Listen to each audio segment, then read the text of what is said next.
Friends, imagine this.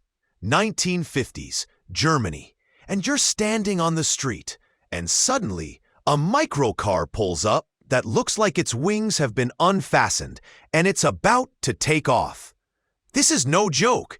This is the F.M.R. TG500, better known as the Tiger. Small, bold, looks like a spaceship, but in reality, it's an engineering masterpiece on a minimum.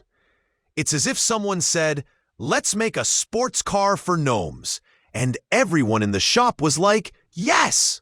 And now subscribe to the Technomaniacs channel so you don't miss even more crazy cars, bikes, and stories from the world of cars and technology. The link to the official Tiger website is in the description under the video. And now, let's go. So the Tiger was not born in a zoo, but at the Messerschmitt plant, which had previously built airplanes. But after World War II, they were told, "You can't fly anymore. Make something useful." And they did.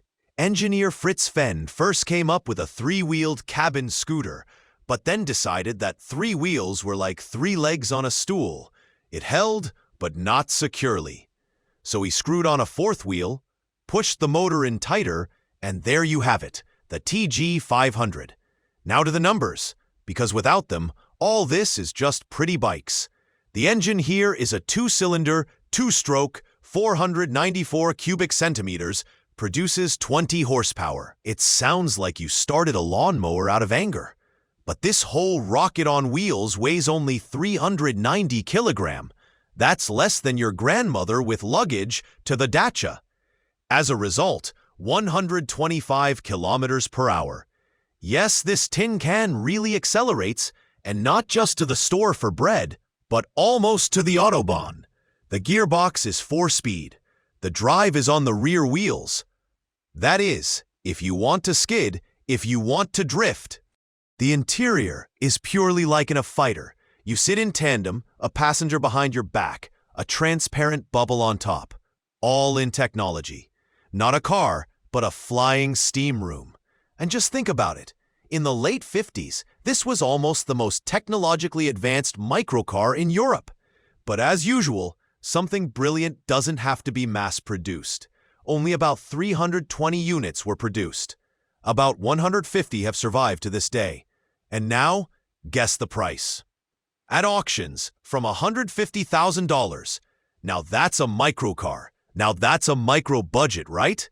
By the way, it was not for nothing that it was nicknamed Tiger. This little animal was fast, aggressive, and even growled like an offended vacuum cleaner. True, in Germany it was not officially called Tiger because Krupp had already staked out this name for its armored vehicles. But folk creativity still won.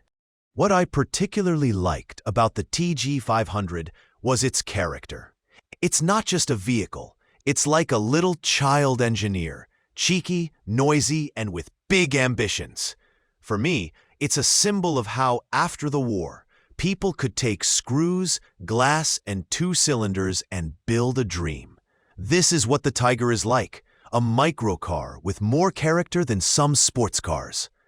If you want to see what it looks like in real life, be sure to check out the description. There is a link to the official website. And to stay up to date with other legendary cars, subscribe to Technomaniacs. Click the bell and write in the comments if you would like to have such a can on wheels in your garage. See you later, friends.